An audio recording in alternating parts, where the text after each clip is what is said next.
Speaking of stories of ancient floods, most of us are undoubtedly familiar with the legend of Noah's Ark, a story in the Bible which describes how, at one point, an ark was built by Yahweh's chosen person, who in the Bible is known as Noah.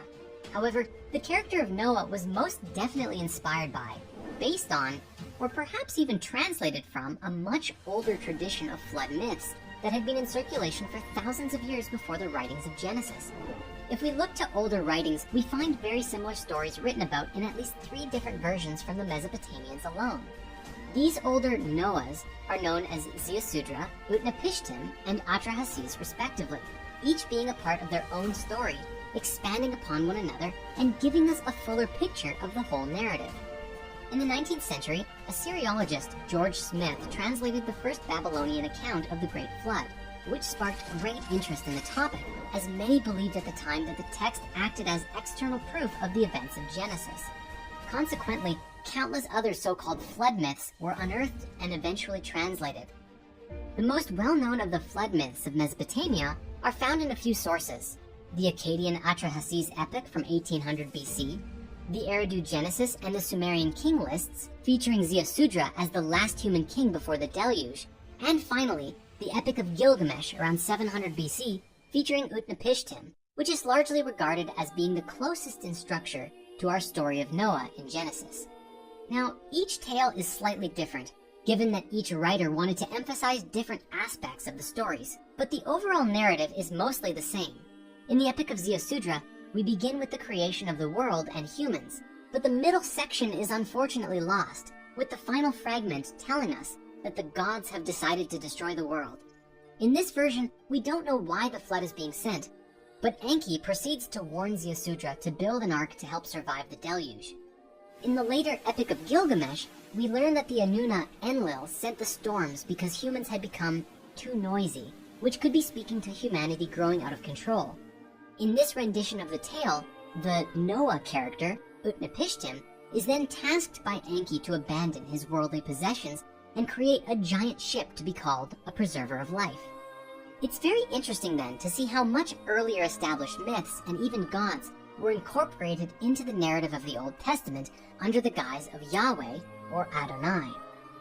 In each of the ancient tellings, the ark builder was tasked with bringing his wife, family, and relatives along with the craftsmen of his village, baby animals, and grains, because a great flood was coming and would wipe out all of the life that was not on the ship.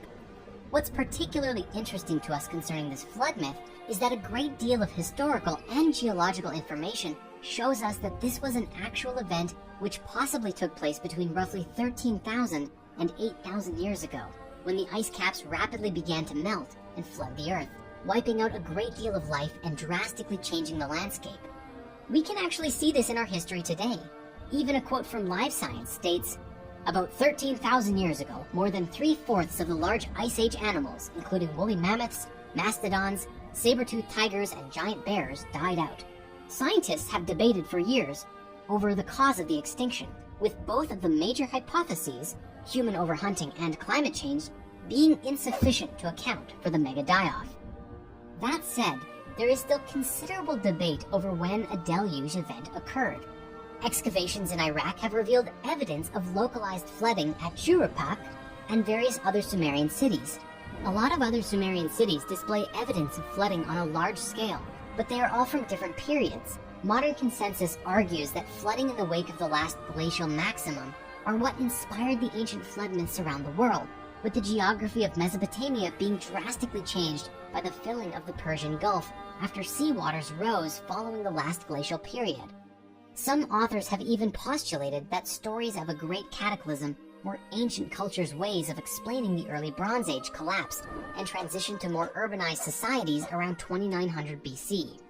If these texts and stories are to be believed, this was potentially the event which wiped out all of the slave humans who, up till this point, according to Sitchin, had still been mining gold or slaving away at other tasks which the Anunnaki commanded. It was during this shift that the Anunnaki retreated from their earthly settlements, with Enki's last act being to support humanity and help us to survive the flood and shift in consciousness so that we could resettle and begin inhabiting the earth, this time without being isolated to any particular area, free to roam and inhabit the earth as we desired. It is believed that about 6,000 years later, they delivered information and wisdom of their existence to humanity through a messenger, seeding ancient Sumer with knowledge of their species and human origins. Curiously, the legend of a massive flood is actually not exclusive to Middle Eastern mythologies, but in fact is written about all over the world in countless different ideologies and cultures. In China, we see a story of a great flood that supposedly lasted for 2 generations, wiping out everyone save for those who moved to live in the mountains. In Central and South America, there are a number of ancient myths of floods wiping out almost all of the people, save for a scarce few who repopulate the earth. And as we looked at, there are even several stories across Mesopotamia, which all share a similar common thread.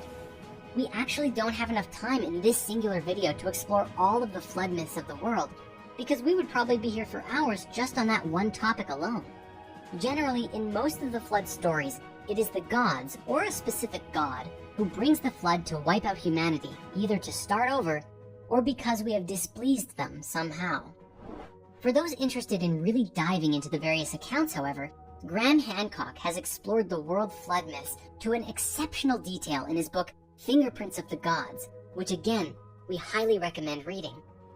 And speaking to this, there is an even more prevalent theory that brings all of these stories together and describes similar global events in history when the ice caps melted and the water rose tremendously, wiping out all, or most, of life. Geologists agree that by 8000 BC, the Great Wisconsin and Worm ice caps had retreated. The Ice Age was over. It has been postulated that the Deluge myth in North America may be based on a sudden rise in sea levels caused by the rapid draining of prehistoric Lake Agassiz at the end of the last Ice Age, about 8,400 years ago. However, the 7,000 years prior to that date had witnessed climactic and geological turbulence on a scale that was almost unimaginable. The few scattered traces of surviving humans must have led lives of constant terror and confusion, with periods of time filled with violent floods and climatic changes. The bulk of the animal extinctions took place between 11,000 and 9,000 BC, when there were violent and unexplained fluctuations of climate, which geologist John Imbrie has called a climatic revolution. Now, there is a very interesting theory about exactly how this whole thing took place and what it means for us today. To share this theory, we've borrowed a clip from our friends at Gaia from one of our favorite series, Ancient Civilizations, featuring Graham Hancock, Greg Braden, and a ton of other experts as they help to decipher the clues of the ancient past. What's especially remarkable about this theory is that it aligns very well with the story of Atlantis and an absolutely massive shift of ages. Let's first of all consider the world during the Ice Age.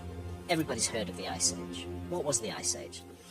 The last Ice Age set in about 125,000 years ago, and it saw the build-up of giant ice caps, primarily on top of North America and on top of Northern Europe.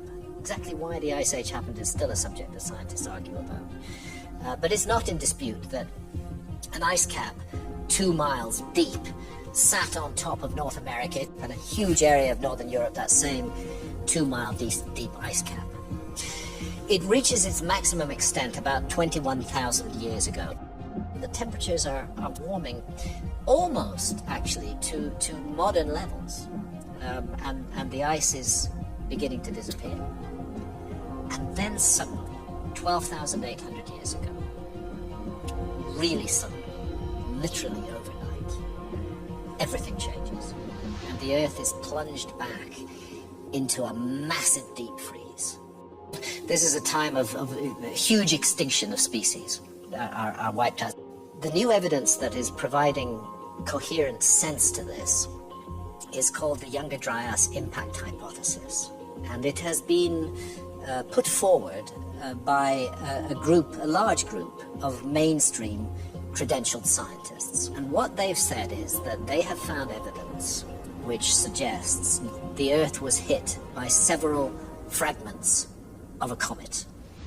For a long time, the comet was out there. It was probably a very spectacular visual presence, but it wasn't hitting the Earth. But 12,800 years ago, by which time that comet had begun to fragment and broken up into lots of fragments. And the estimates are that 4 of those fragments 4 large fragments hit the North American ice cap. It's literally beyond imagination. That instant of impact would have created so much heat that it would have melted large areas of the North American ice cap and sent the water flooding south. Then within a matter of days or weeks of that release of water, the freezing temperature has begun, and there's no more release of water. The world goes dry at that point and into a very deep, dark, frozen period accompanied by animal extinctions. The Younger Dryas lasts for 1,200 years. It lasts from 12,800 years ago to 11,600 years ago. And then something else really weird happens. The Earth's been in a deep freeze. Suddenly, 11,600 years ago, you get a second massive pulse of meltwater into the world ocean. One very strong suggestion is that the Earth intersected again with the debris stream of the same comet, and that there were further impacts 11,600 years ago. But those impacts were not on us. Those impacts were entirely oceanic. You get big comet impacts in an ocean, and what you're going to get, as well as extraordinary tidal waves, what you're going to get is a massive amount of water vapor thrown up into the upper atmosphere. And that water vapor creates a greenhouse effect, which accounts for the very radical warming of the Earth. It has to be rather intriguing that that's the exact date, 11,600 years ago, that Göbekli Tepe is founded. And it has to be even more intriguing that 11,600 years ago is the exact date that Plato gives us for the destruction and disappearance beneath the flood of the ocean of the lost civilization of Atlantis. This hypothesis is further backed up by an independent study featuring over 20 authors, which finds evidence for meteor or comet impacts on 4 different continents: North America, South America, Europe, and Western Asia, from about 12,800 years ago, in the form of nanodiamonds, spherules, and melt glass consistent with meteor impact. Randall Carlson is a PhD who incorporated the dating of Göbekli Tepe with geological evidence which suggests global flooding. He wrote that if an impact actually hit and there was a cataclysm, you could easily see how an effect of that magnitude would destabilize the Earth for perhaps 1,000 years or so.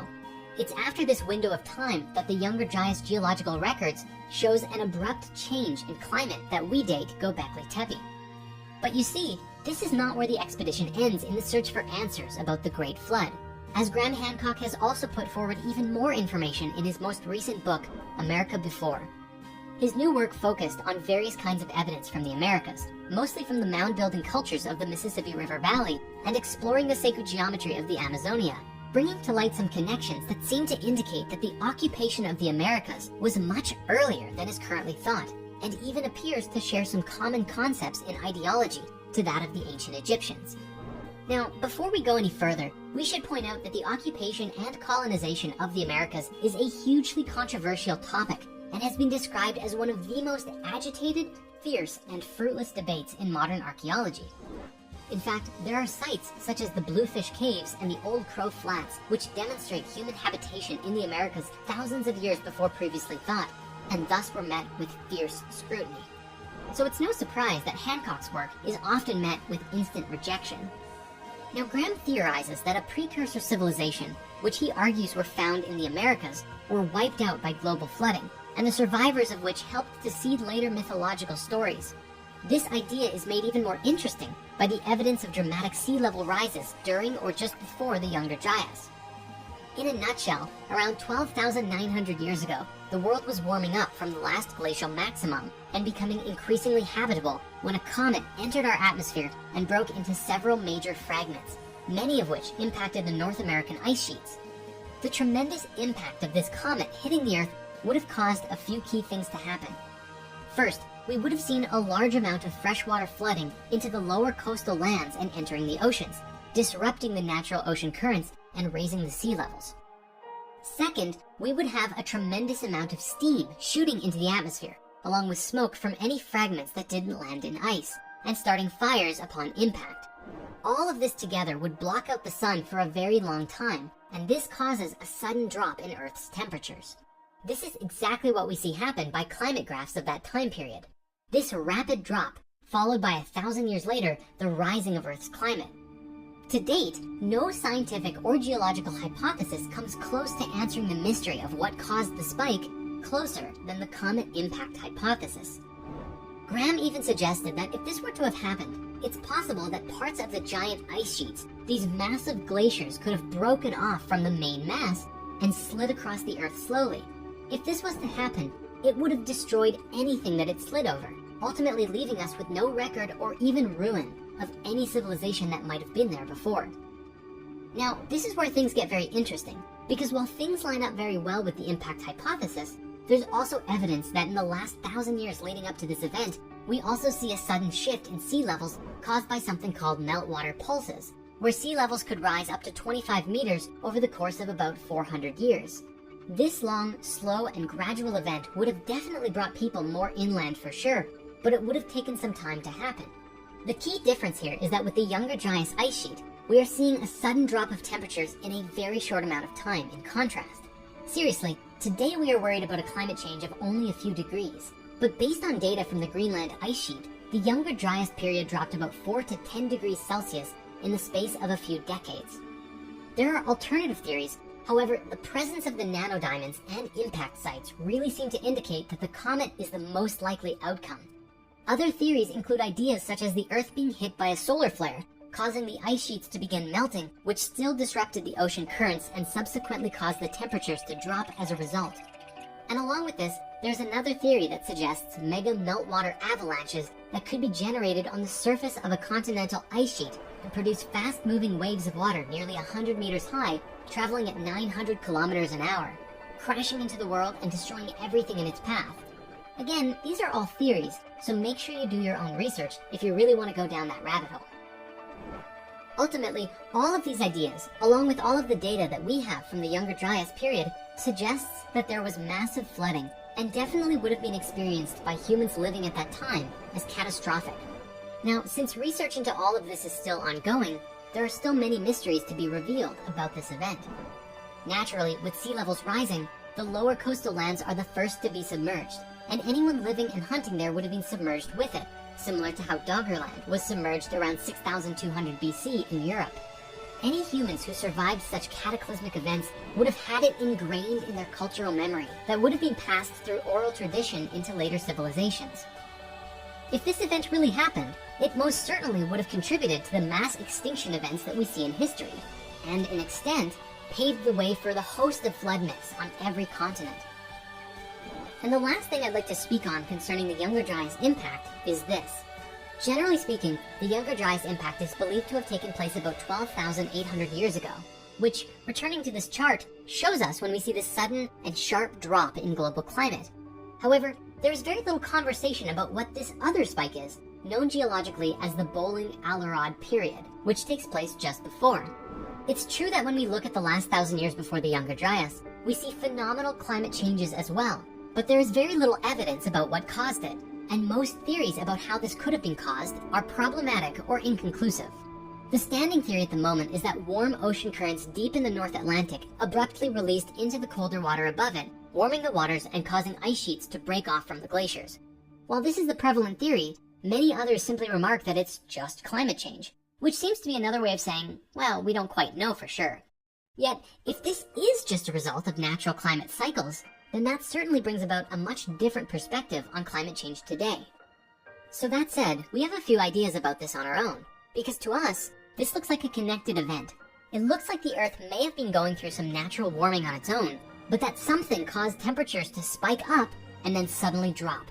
This may indicate that the comet impact is a little bit older than believed, that the first spike was actually the comet impact, and then the drop was the result of enough meltwater flooding the oceans for so long that it disrupted the ocean currents, and we see the temperatures go down as we discussed.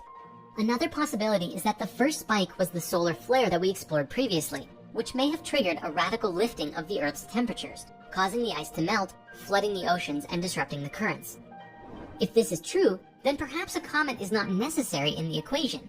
However, it's worth mentioning that the nanodiamonds seem to indicate that there was a comet in Earth's recent history. It's possible that there are other causes of such a spike too.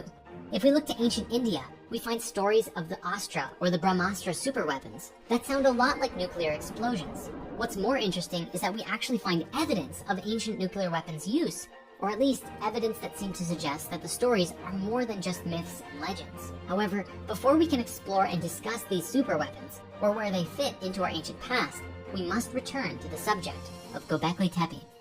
This site is compelling archaeological evidence that now dates human civilization back to nearly 12,000 years ago, around roughly 9,000 BCE. What puzzles archaeologists and historians alike was the previous assumption that stratified and complex civilizations did not emerge until around the time of Sumer, about 7,000 years ago. Until then, all we have evidence of in the timeline are semi-nomadic pastoralists who would follow hunted game around seasonally, perhaps occasionally using tools.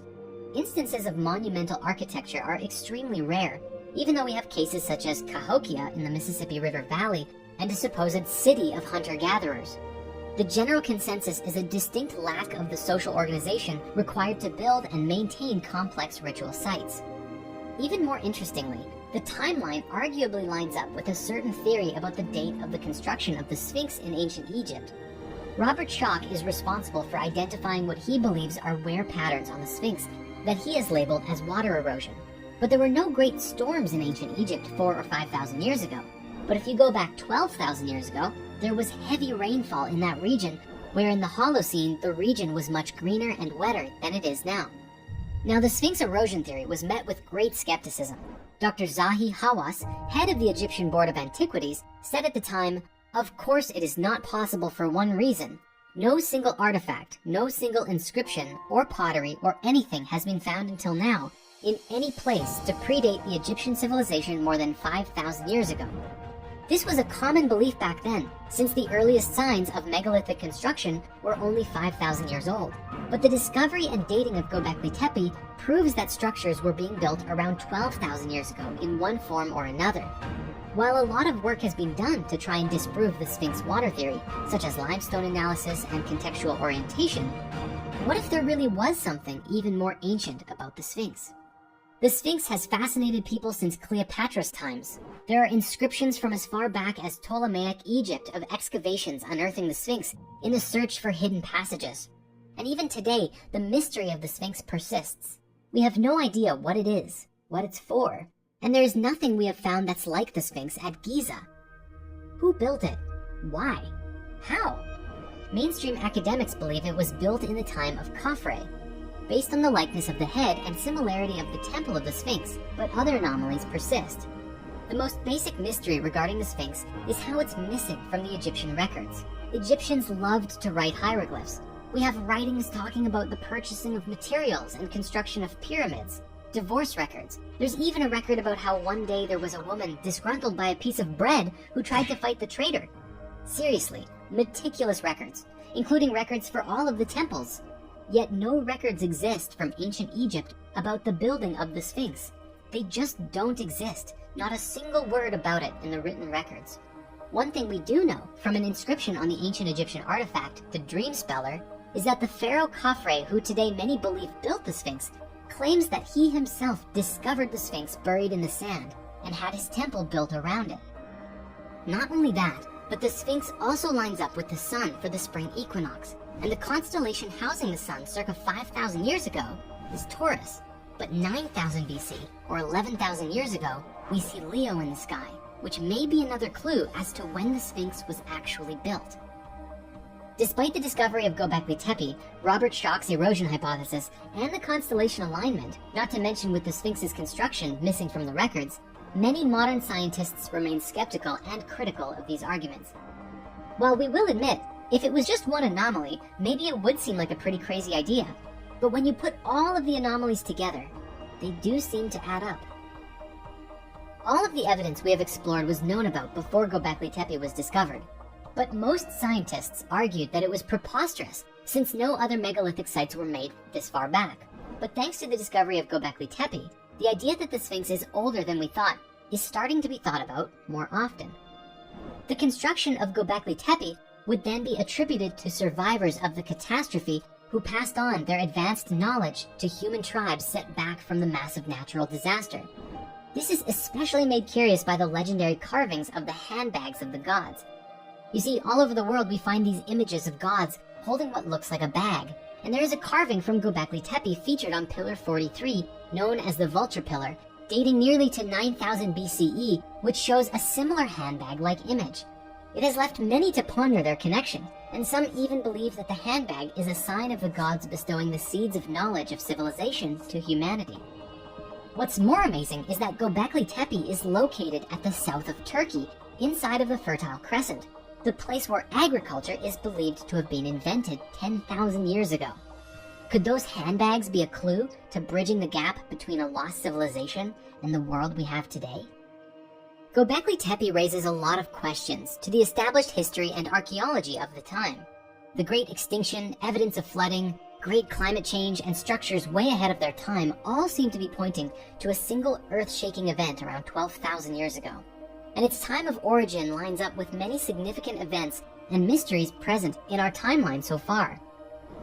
For many scholars, the uncovering of this 12,000-year-old structure corroborated theories and hypotheses that were once considered fringe or conspiratorial. Now, looking at our story regarding the fall of Atlantis and the influence of these other beings in the Mesopotamian accounts, it appears that countless cultures have been influenced by these Near Eastern schools of thought, from the Persians to the Greeks. And even much later, it appears as though the Judeo-Christian religions all seem to stem from each other like branches of a tree. But what about the people across the rest of the world? In this historical theory, it suggests that there were still civilizations existing elsewhere on the Earth at the time of the fall, because when the inhabitants of Mu left their home, not all of them went to Atlantis. Some moved to the continents we call the Americas, and others went to Asia. This would make sense, considering Mu would have been directly between those two in the Pacific Ocean. With this idea, we see this theory begin to explain how different spiritualities developed in different regions of the world. The Lemurians who did not migrate to Atlantis would not have had the same experiences that the Atlanteans did with the fall. And if the stories are true, neither would they have become more left-brain thinkers. And so after the fall, their spiritualities would have developed based on their environments and any supportive influence from those who made it through with their memories intact. When we observe the world's religions today, there are really three main forms that we can identify.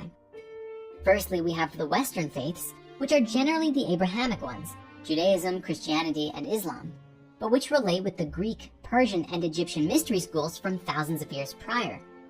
Next, we have the Eastern spiritualities, like Taoism, Buddhism, Shinto, and so on, which are more to do with connecting with the spirit of nature or going deep within yourself to cultivate inner peace and stillness. Generally, these paths are less seen as religions, but ways of life and traditions to create harmony in one's life. The last faith group are the indigenous spiritualities, which are usually shamanic and animistic in nature, and are often developed around connecting with the spirit of the planet and nature in an intimate relationship to aid in spiritual, emotional, and even physical healing.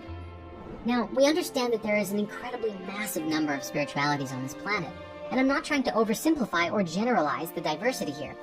For so many of these faiths are unique unto themselves, and beautiful in what they are and represent.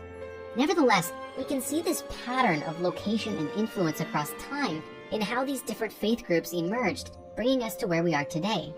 It would make sense that the Sumerian mythologies and subsequent Abrahamic faiths are concerned with the stories of the gods from the past so much, especially if there were enlightened beings who provided them with these stories in the first place. All of this really goes to show that these world religions are fundamentally connected with each other and a part of a much bigger story. Spiritual value can often be found in any faith if we look for it, and it's not appropriate to claim that only one religion or spirituality is specifically better or worse than another. Well, unless its core tenets are like, hurt others, take advantage of people, or kill people you don't like. Rather, today we simply must learn that we are all connected, all a part of the same family, and that we shouldn't demonize each other for our various beliefs, but hold a space of love and compassion for each other and what we believe, even if we disagree. Ultimately, this is a story about a young species who is struggling to find itself. We are learning the nature about who we are, and recognizing that there might be a lot more to our origins than what we have been led to believe so far. And, as fate would have it, there was an event that took place in history that dramatically changed the course of our history and played a pivotal role in something taking place that shaped our world to be what it is today.